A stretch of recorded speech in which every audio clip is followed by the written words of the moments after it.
Yes, this is C. Sri Lakshmi, TGT Social Studies from Jangammed, part of Material Research and Development team, here today to give my presentation. All of you are upset with this unexpected break, holidays, right? So holidays once in a week or vacation twice in a year are okay, enjoyable. But so many holidays, that too unexpected, make you feel bored at home, isn't it? So you miss your friends, your teachers, your classes, your fun in the classroom, your joy in the ground, all these things you people are missing, isn't it? But why does government implement this lockdown? Some of you might be feeling, how good it be if this lockdown is withdrawn and we are at schools, how good it be, how nice it would be. But why does government, why it cares so much about us? So why is it so much worried about public health? What are its duties? What is government actually? How does this form? So many questions in your mind, isn't it? So for all these questions, you'll be getting answers in our today's class. So before I start today's class, I would like to tell you a short story. Long ago, there lived a king. He was a very kind person and he used to take very good care of his subjects. The word subject means in political science people. So he used to take very good care of his people. He used to collect taxes reasonably. He used to conduct courts to resolve the disputes among the people, and sometimes in disguise he used to go into his kingdom to check whether everything is good. Going in disguise means wearing some other dress with a different type of beard so that people cannot recognize him. So in that way he used to go into the people and check whether everything is good or not, his people are happy or not. So in this way he used to take very good care of his subjects. But as the days passed on, as any other person, he grew older and older, and one day he died of some health problem. But the people were very unhappy, they were very sad, but actually there was a long tragedy coming in front of him, in front of the people. That is, the son of this king was crowned after his death, and this son was not a good person. He was cruel in nature. What did he do? He collected more and more taxes from the people. He punished poor people who could not pay taxes. He never cared about his subjects. He never conducted any courts. He was not at all concerned about the people. And if somebody raises voice against him, he used to kill them mercilessly. All people were very much upset and they were waiting for good days to come. The story ends here. It's a tragic end, of course, but many of you must be thinking, why can't we remove this king from the throne and put somebody into that chair? But children, let me tell you, it's not possible because that is a government called monarchy. What is the government called? Monarchy. Here, the forward mono means single. You might have learnt in your mathematics lesson in algebraic expressions chapter, monomial, binomial, trinomial, isn't it? Mono means single. So monarchy is the form of government in which the whole power is vested in the hands of a single person. Let us see what are the different types of governments. So I would like to declare our today's topic also. It is a form of government that is running in India. Our today's topic is democracy in India. So let's see what are the different types of governments. Please look at the slide. You can see different types of governments on the slide here. First one is anarchy. Anarchy means there are no rulers at all. There are no rules, no regulations, everywhere confusion. People don't know what to do, what not to, what is good, what is not. So there is confusion all around. So such no existence of government can be called as monarchy. So the government in our story is monarchy, as I said you just now. So what happens in this form of government? The whole power lies in the hands of a single person. You can see the crown here, beautiful crown, red colored. And the third type of government is aristocracy. Aristocracy means the power is vested in the hands of few elite people. They may be of noble birth or they may be of higher state in the region, in that particular territory. And the fourth one is democracy, which is our today's topic. The word democracy has originated from Greek language, demos means people and kratis means rule. So, what does the word literally mean? Rule of the people or rule of the people. The entire power in democracy is vested in the hands of people. So, the government in which the power is in the hands of people is called democracy. It sounds good and justified, isn't it? So, let's study more about democracy that is present in our country, the system of government that is prevailing in our country. For the first time, democracy was introduced in the kingdom Athens, and in the year 508 BCE. BCE stands for before common era. While mentioning dates, we usually mention this way. So, democracy has been first used in the country Athens and in the year 508 BCE. So, who is known as father of democracy, who designed this for the first time is Cleisthenes.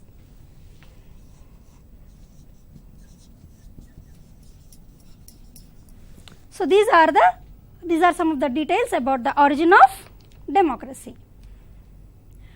Is democracy similar in all the territories, in all the kingdoms? Is it similar in all the places? No, there are different types of democracy. Let us see what are the different types of democracy. Please look at the slide. The first one being direct democracy. Direct democracy is the form of government in which people vote for the policies directly without any intervention of intermediate people or representatives. So, for this the people need to be educated, the population needs to be less, and there is some homogeneity, some same sort of origin needed in the people. So, it is seen in the country Switzerland. The second one is parliamentary democracy. So, the word parliament means the law making body, legislature.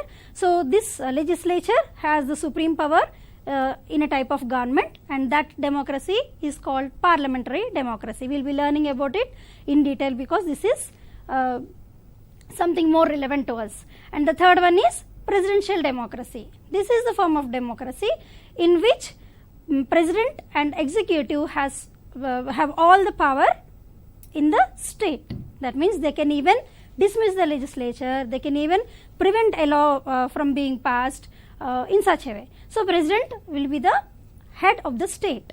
He has more powers with his executive. So, such democracy is called presidential democracy. The next one being authoritarian democracy. This means the power is in the hands of some people, as we were discussing about aristocracy. So, here it is democracy, but power is not vested in the hands of all the people. So, some people, elite people who are superior to all others in the territory are given the chance to vote for the lawmaking process. So, in such cases we call it authoritarian democracy. The other principles of democracy are followed, but while lawmaking, only few people, elite people will be having the chance of voting.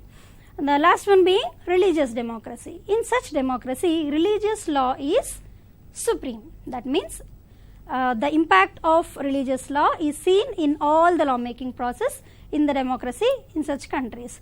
The example being Afghanistan or Pakistan. So, this authoritarian democracy, as we were talking, this is seen in the country Russia. Presidential democracy we can see in America, and parliamentary in Britain.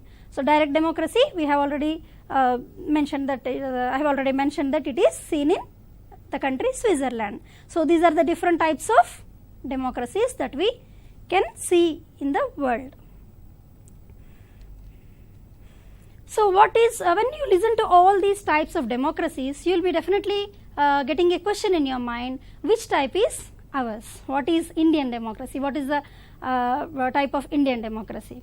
So, which type is it? The answer is I need to mention three terms here. We describe India as federal,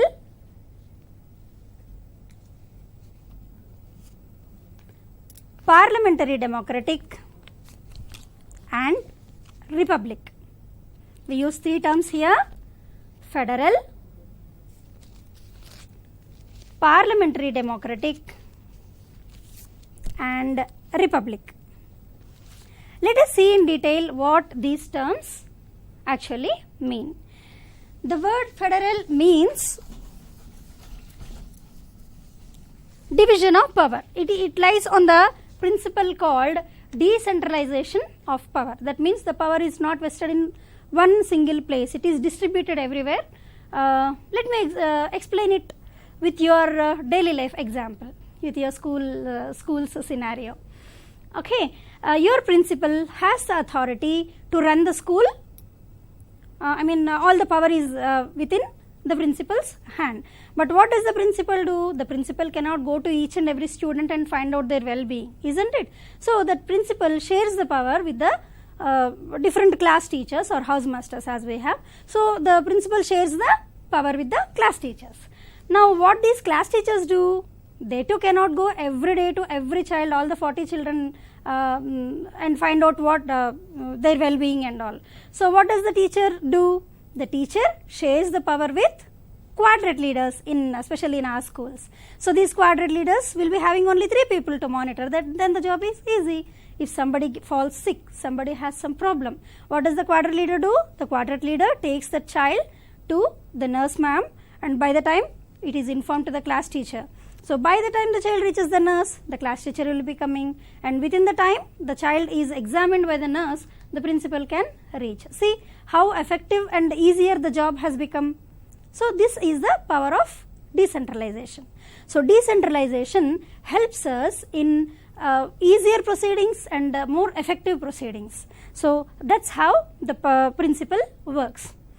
So even in our country, the power is not completely in the hands of central government. So there are different divisions made so that states also can have some powers, and on some issues, whether it be regarding administration or taxation or policy making, so the things are divided. Let's see how the powers are divided. Please look at the screen. Union list is the list which contains the issues of national importance like defense, banking, currency, foreign affairs and communication. So all these regarding all these items, any policies framed are usually framed by central government. The second list is state list. There are many, here are few important those are mentioned. So under the state list we have items like police, trade, commerce, agriculture and irrigation. So these are some of the items about which the policy making is done by the state government. And there is one more list which is common for both. Both the center and state can make laws on certain items. They are education, forest, industries, electricity and labor. To let you understand this more clearly, 3 days ago when there was a meeting with the chief ministers, our honorable Prime Minister Narendra Modi ji told the chief ministers to take their own decisions regarding the withdrawal of lockdown. See, in whichever areas are the number of cases are more, you can plan on your own ease, he said. So this is how the decentralization works actually. So the next term that we have, hope you have understood the federal structure. We will be of course discussing about it in detail ahead also. So the next term that I mentioned is parliamentary democracy. So as I was telling you in that first types of democracy, this parliamentary democracy is a form in which the legislature is supreme. It has more powers. The people, the voters, will be electing some representatives, and those representatives form the legislature, the lawmaking body. We call it parliament. Okay. So from the parliament, they will be selecting one head, and some cabinet members are selected who form the executive. So at center we have Prime Minister and his Council of Ministers. So these people form the executive branch. I mean to say, legislature and executive are both merged together. What's the benefit of this? See, if somebody prepares a law and some other person implements the law, there can be some problems. The law making person may not be able to understand what would be the ground level problems and all. So if both the things are merged, then the law making process will be effective on ground. So there will be less problems, or sometimes there may not be any problems in implementing those laws. Hope you got my point. So we'll be discussing about this parliament also in detail now. Please look at the slide here. Beautiful buildings you can see. Our Indian parliament is called Bharatiya Sansad. It is called Bharatiya Sansad. So what does it consist of? It consists of President, Rajya Sabha and Lok Sabha. So let's discuss in detail about these three. So President being the nominal head, without his assent no laws can be made. Laws are of course introduced in the houses, they are discussed, they are voted, and finally only with the President's assent it becomes a law. It gets passed. Okay, so let's see what is Lok Sabha. Lok Sabha is called House of People, as the name suggests. Lok Sabha.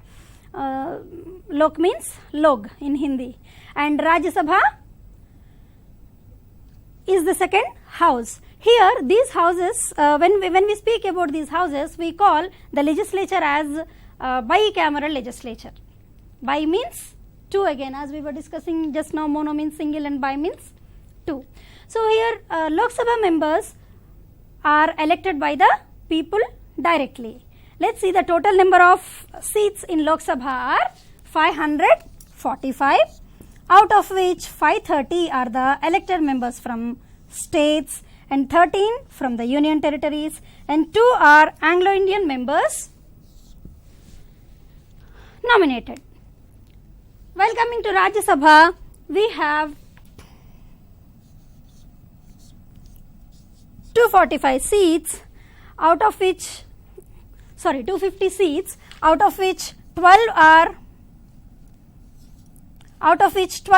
nominated by the President, and the remaining are the people elected by the members of Lok Sabha and the members of state legislative assemblies. We have legislatures at the state level also.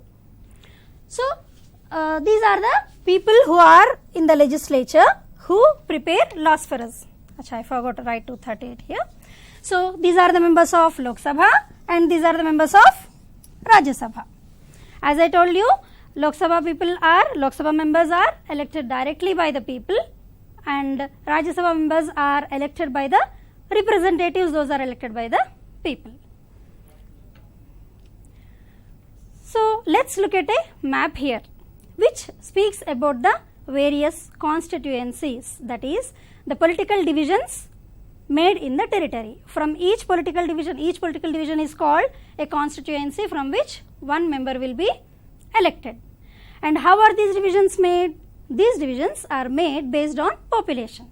That is why we have more number of constituencies in highly populated states and we have less number of constituencies in less populated, sparsely populated states. For example, Uttar Pradesh has 80 constituencies, but Meghalaya has only 2. So this is how the political units are designed. Now, as people are electing the representatives and they are directly elected, Lok Sabha enjoys more powers than Rajya Sabha. Any financial bill is to be proposed in Lok Sabha, and only then it will be sent to Rajya Sabha, and then it gets the assent of President. So in case of any tie or something also, there will be more discussion held in Lok Sabha and their votes are considered. As they are more in number, automatically their preference is given more importance. So this is how the law making is done. Now let us try to understand how government works at different levels. Before that, we need to understand 3 important terms regarding the governments. What are they? Government has 3 organs. As we have organs in our body, government also has 3 organs. What are they? One is legislature, another is executive, and the next one is judiciary. Legislature is the law making body, executive is the body that executes or administers the law, and judiciary is the law protecting body. Okay, so these are the three main organs of the government. So in parliamentary form, as I was telling you, the legislature is supreme, and the executive, the people who administer the law, who execute the law, derive their power from legislature, that means parliament. And as I was telling you, both are merged in case of parliament. Judiciary in India is given special status. It is independent judiciary. It acts as guardian of the constitution. So you have learnt in your earlier class about constitution, right? So it acts as guardian of the constitution, and it also acts as custodian of particularly fundamental rights of the people. In case some decisions are against those fundamental rights, then Supreme Court, the judiciary will be interfering in this. So that is where we people are safe, as judiciary is there to take care of the fundamental rights as proposed by the constitution. Now let us see how government works at different levels. Please look at the slide. At central level, we call it union government or central government. Then at state level, we call it state government, and at local level we call it local government. So if the locality is urban one, we have municipalities, and if the locality is a rural one, we have panchayats, gram panchayats. These are the three tiers, three stages of government getting operated. Now as we have just now seen that there are three main organs of government. Let us see how these three organs are in all the three levels. So legislature, executive and judiciary. Okay, and here we have categories: central government, state government and local government.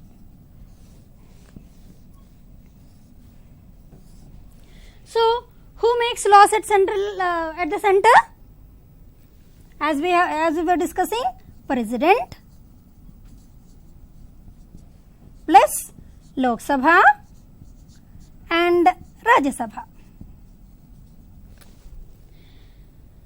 At state, who will be making laws for us? We have seen there is state list separate and central list separate, isn't it? So who makes laws for us at state level?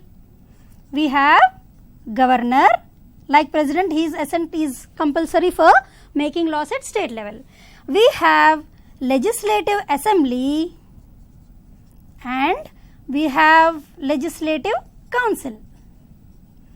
In Telangana, we have both the houses, but in some states, the legislature is unicameral. That means they have only legislative assembly. Legislative council will not be there. Only one house will be there at state level in some states. But we Telangana have. So the members in legislative assembly are called MLAs. You might have definitely heard this word, MLA, and the people in legislative council are called MLCs. And at local level we have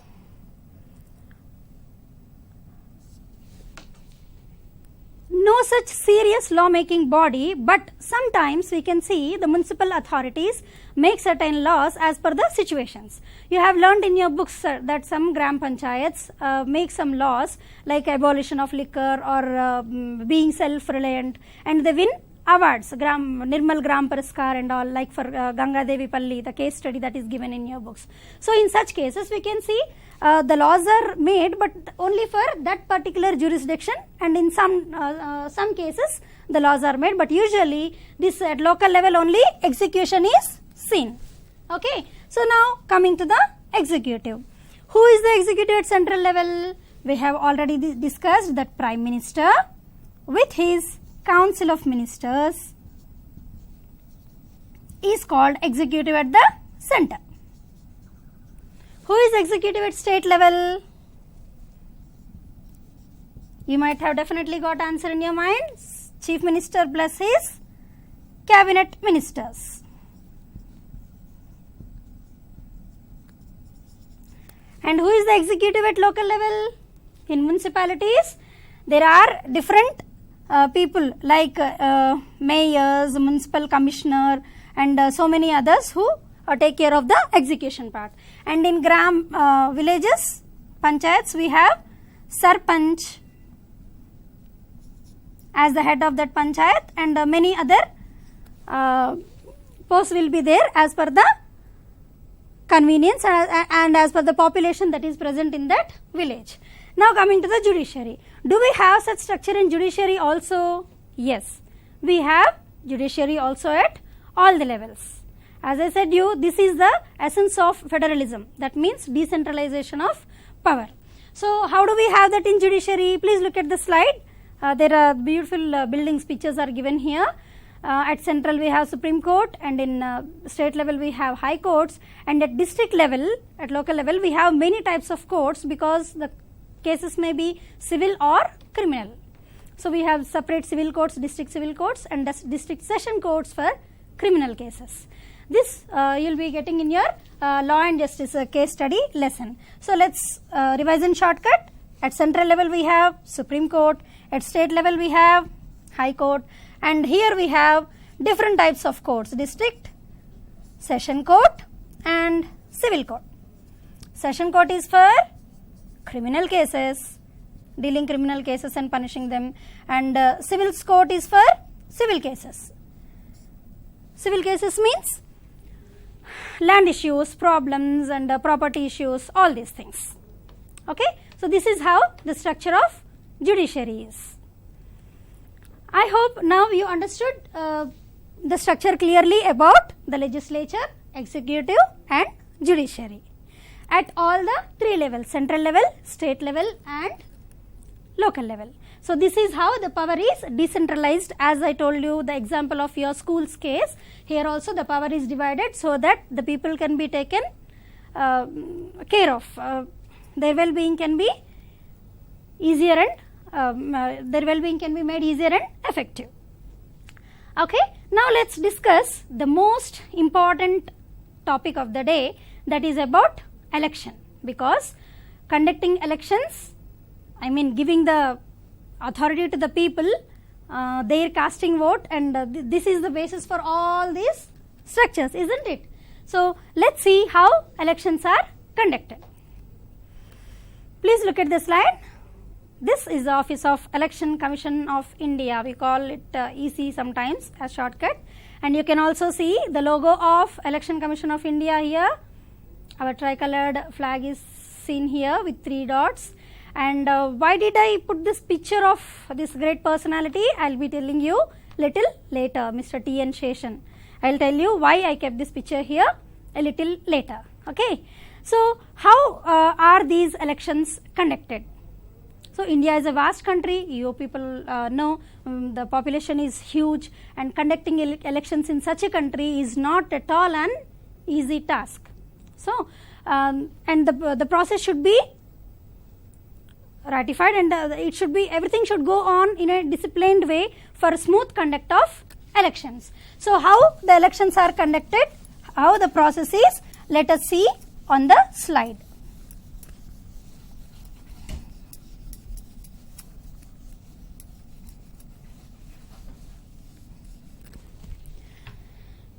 Please look at the slide. At the center there is election process in India. So we have to start from the nominee. Okay, so we get nominations from the persons belonging to different political parties. Then those nominations are scrutinized by the election commission, and there will be some time given for people to withdraw if they wish to. Sometimes they even withdraw, and then polling dates are decided, polling is announced, polling is conducted smoothly, and then the counting will be done and results will be announced. Announcements of results is the last step of this election process in India. So to conduct these elections, election commission takes lot of pains. So let us once again see what are the functions of this election commission. So functions of election commission. So before elections, what all it does? It prepares electoral rolls, so in which the names are mentioned, and then revises them. Then it demarcates constituencies. We have seen in the map, right, the constituencies in the map in the slide. So that demarcations, that divisions are made by the election commission. Then announcement of schedule of elections. Then it receives nominations and scrutinizes them. It verifies them and then finalizes them, that okay, this person is eligible to contest in elections. Then it allots symbols for political parties. So they will be giving some requests and it allots symbols for them. Then this is all before the elections. And then during election process, what does the election commission do? It implements code of conduct. Okay, code of conduct it implements, and it conducts polling. Then it checks electoral malpractices. When the elections are going on, it just tries to check that there will not be any malpractices conducted in the polling booths. And after elections, what does it do? It counts the votes and declares the results of the elections. So these are all the administrative functions of the election commission. There are other two functions which are also important. One is advisory function, that means it advises the president and governors to disqualify the members who are not up to the who do not satisfy this code of conduct or the rules that are framed by the election commission. And the other duty is quasi-judicial too. That means it resolves the disputes between political parties if they have any. As this is the function of judiciary, we call it quasi-judicial function, and it also advises. That's why we call it that function, that particular function, as advisory function. So administrative functions, advisory function, and quasi-judicial function.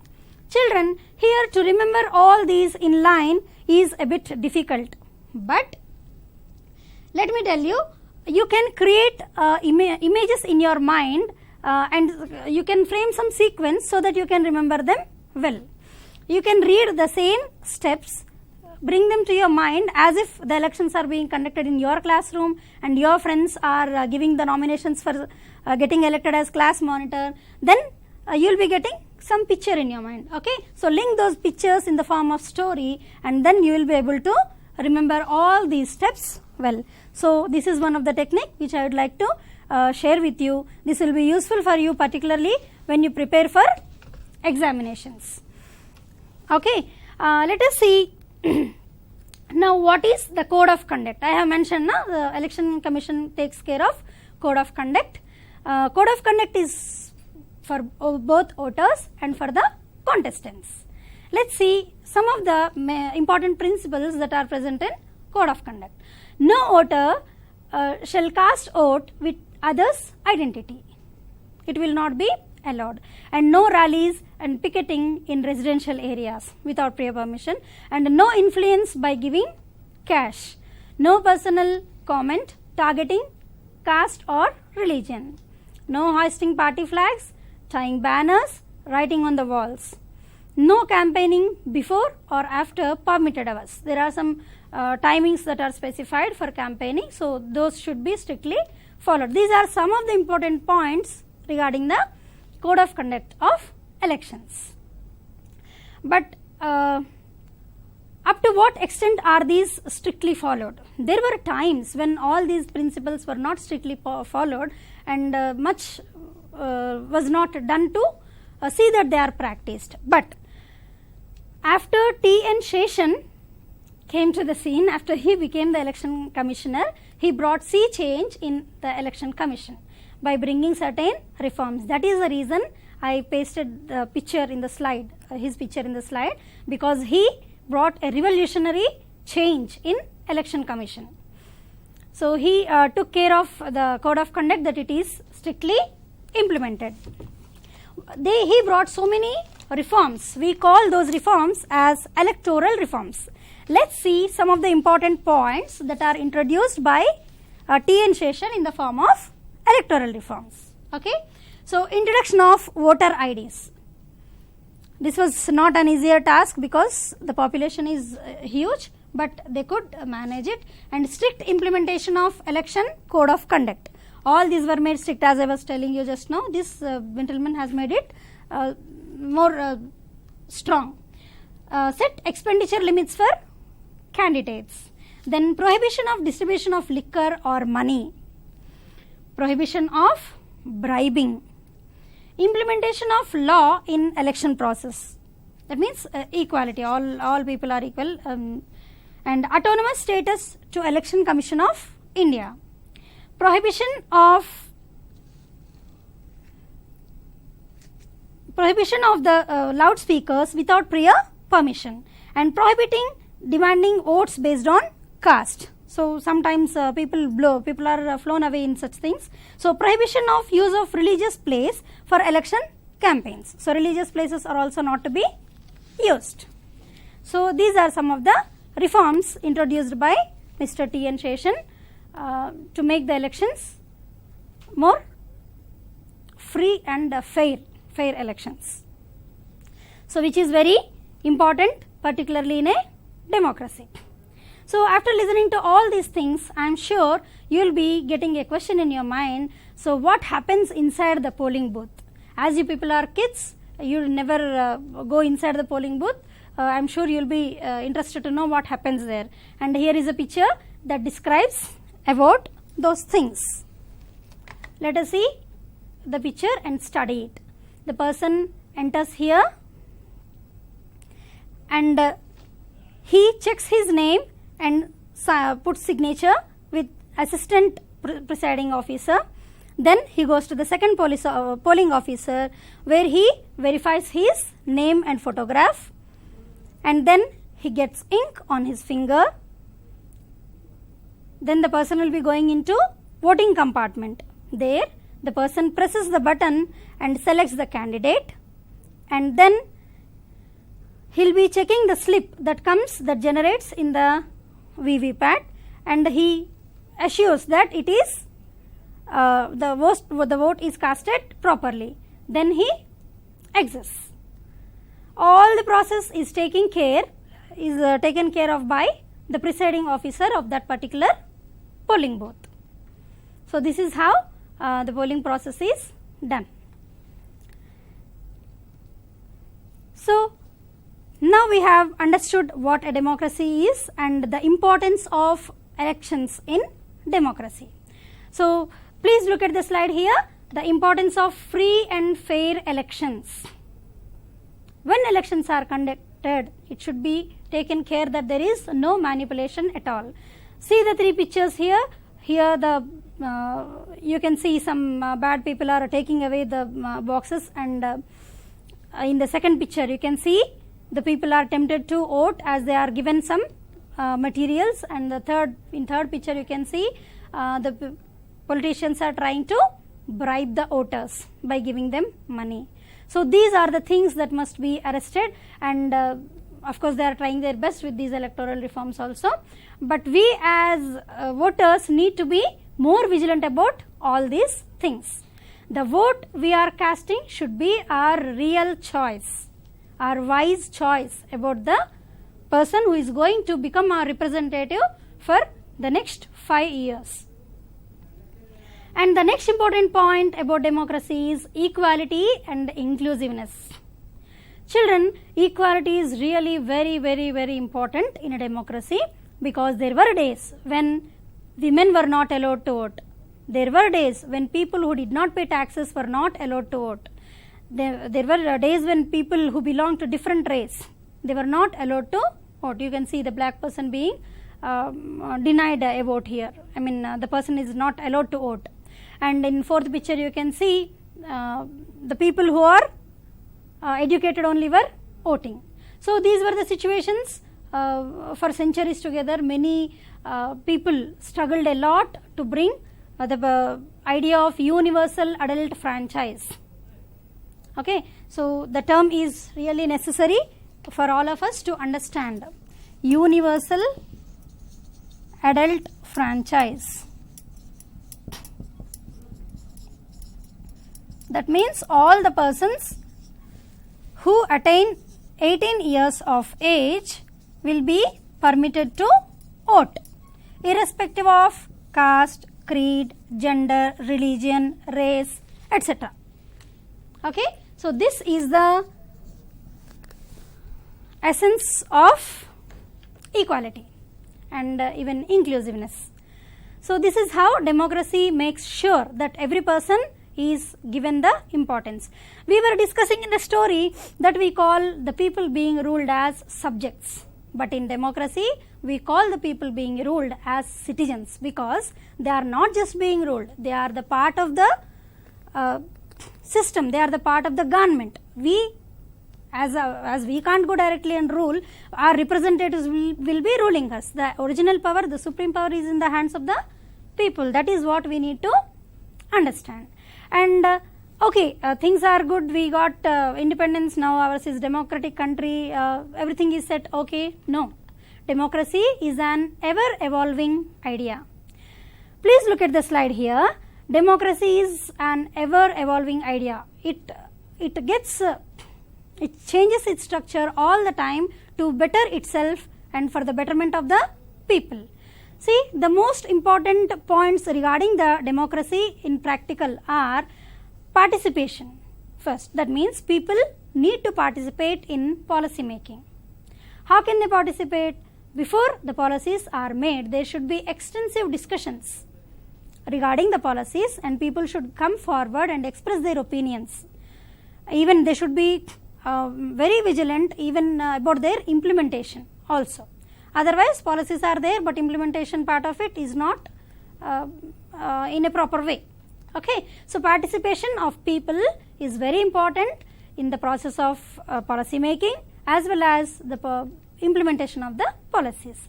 The second point is expression. So expression means saying what they wish to, saying what they want, saying what they need. So here many times in some countries maybe, okay, people are not given that freedom. They are not allowed to express what they need. So this is nothing but curbing their civil liberty. So this freedom of expression, as you can see, is very important right here. So expression is also an important concept to keep democracy alive and to bring some change in the society, the needed change. And the next one is civil liberty. As we were discussing now, the people should be given freedom to form associations to discuss certain policies in order to make them better, and they should have the awareness of coming together and forming associations to make the laws better, or to see that the laws are better implemented, whatever are there for their benefits. And the next important point is the ideas of minorities.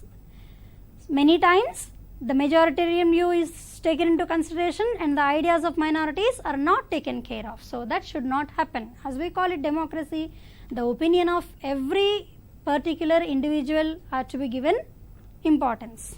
In democracy, sometimes there is a strange situation where the people are against democracy, saying that, oh, this democracy will not suit our people, they should be kept under a monarch who is very strict, only that will work for this kind of people. No. Dear children, if you hear such negative comments from anybody, please try to stop them saying such things, saying that we need to develop the ideology of imbibing democracy within ourselves. We are never supposed to speak such things which are against the essence of democracy. And the ideas of minorities are also to be given due respect. They must be treated with respect. And then complaints are the testimonies. Yes, you have heard it rightly. If people are complaining something about the democracy, it means that the democracy is alive, it's happening there. They are able to open their mouths and say something just because they have got freedom. So here, if there is some complaint about the working of democracy, that itself is the testimony that the democracy is working well there. So these are the few important ideas about the democracy. Now let us see one more map here on the slide.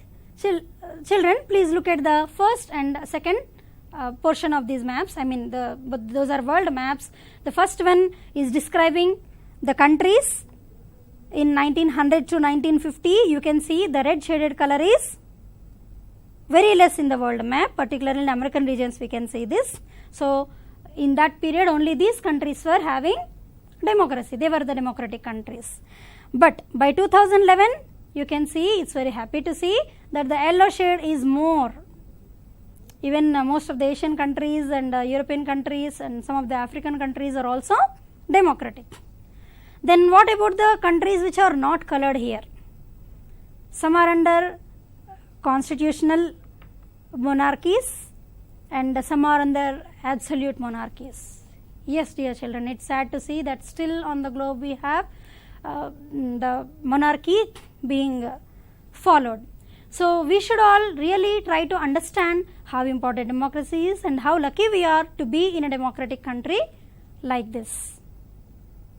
So, this is how we should try to understand the essence of democracy, the importance of this government. Okay. Now, let us revise the topic, what all we have learnt today. We have learnt what are the different types of democracy.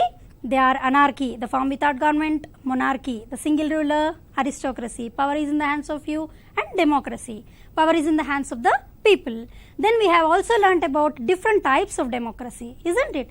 Direct democracy, in which people vote directly; parliamentary, in which the legislature is supreme; presidential, in which the president is the real head, he has more powers; and authoritarian democracy, in which only elite people get the opportunity of voting for policies; and then religious democracy, in which religious law plays the major role.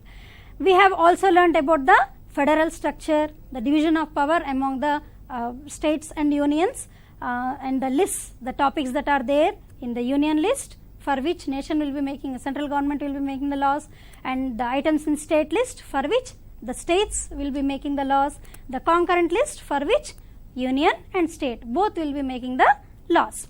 And then we have tried to understand how the parliament works, that means what the parliament is, and in India how this parliament works.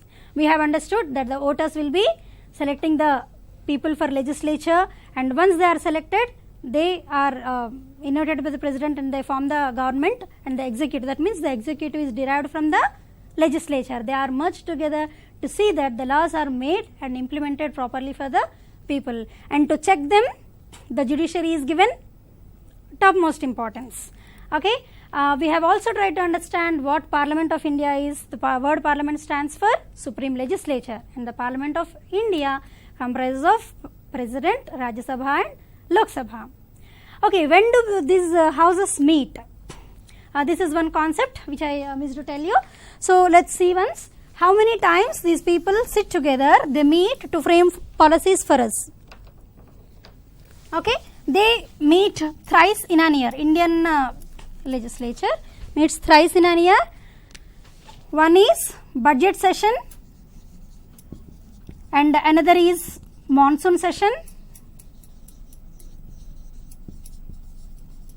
and another the third one is winter session. Children, I hope that you people are implementing the ideas that I told you. Here I wish to repeat the idea of BMW. What's it? BMW is the name of the car, the costly car which children usually imagine and feel happy. Okay, so B, budget session, monsoon session and winter session. These are the three sessions that are conducted in Indian Parliament. So, this is from the month January or February to May, and this is from July to September, and this is from either November or in the month of December. So, this is the time when the sessions are conducted. Sometimes we can get them live on Doordarshan and other channels. So, Lok Sabha live session, I request you all to see how the proceedings happen, and you might have seen them also in our youth parliament sessions, competitions which are conducted in our schools. Okay. So next we have studied what constituencies are, the political units from where legislature, people for legislatures are elected directly by the people. And then we have studied how government works at different levels. I have also given you the idea of tabulating the data, legislature, executive and judiciary, how are they at central level, how are they at state level, and how are they at local level. And then we have tried to understand about the structure of courts also. We have seen that the Supreme Court is at the apex, top, and then we have high courts in states, and we have district civil courts and sessions courts. For criminal and for criminal cases we have session courts, and for civil cases we have civil courts. And then we spoke about the process of elections and the Election Commission of India. We have seen its logo, we have seen the Office of Election Commission of India, and we also studied about the electoral reforms brought by Mr. T.N. Seshan. So we tried to understand various steps in election process. So the nominee, then scrutiny, then withdrawal, time for withdrawal, then polling, counting, and announcement and declaration of the results. So these are the different steps. We tried to understand the elections code of conduct also, the conduct that is designed for voters as well as for contestants. Here the political parties get registered with this election commission to participate in elections. As we have seen in the functions of the election commission, their logos are also fixed by them. So there are different parties in state level and in national level. Then we have seen the process inside the polling booth, how the person goes and puts his vote in VVPAT, and then we try to understand the importance of free and fair elections. Then the principle of equality and inclusiveness, how important it is for democracy, we just try to analyze, and how the democracy evolves itself to become a better one for the people, that also we try to understand. And we have also seen the expansion of democracy around the whole world, how different countries within just a century try to convert themselves into democracies. And then hope you all have understood the meaning of democracy and the working of democracy, particularly how it goes on in our country. Now, what is your takeaway from today's class? See, democracy, I am speaking about democracy, you have understood, but you will be getting right to vote only after attaining 18 years of age. So what can you do? Yes, you can try to educate your parents, your family members, the society around you, I mean your neighbors and all, you just try to request them to cast their vote wisely. So until the time you attain the age of 18 years, try to be aware of the political happenings around you. It's not just you get 18 years and you get right to vote. Why did they keep this margin of 18 years? Because once a person attains 18 years of age, that person is expected to behave in a mature way. The person should become more understandable. So only if you are able to get the idea of democracy, only if you are able to feel the responsibility that you are a part of this government, the supreme power is in your hand, only if you are able to express that your view in policy making and implementing, so then you will be definitely called the citizen of India. Wishing you all the best. I conclude here. It's time for you to take project. Highlight the ideals of democracy in India in your own words. First one is highlight the ideals of democracy in India in your own words. The ideals of democracy, as we were discussing now, equality, inclusiveness, and so what all you have learned in the class. So try to highlight them in your own words, and then write an essay on the Parliament of India. Write an essay on the Parliament of India.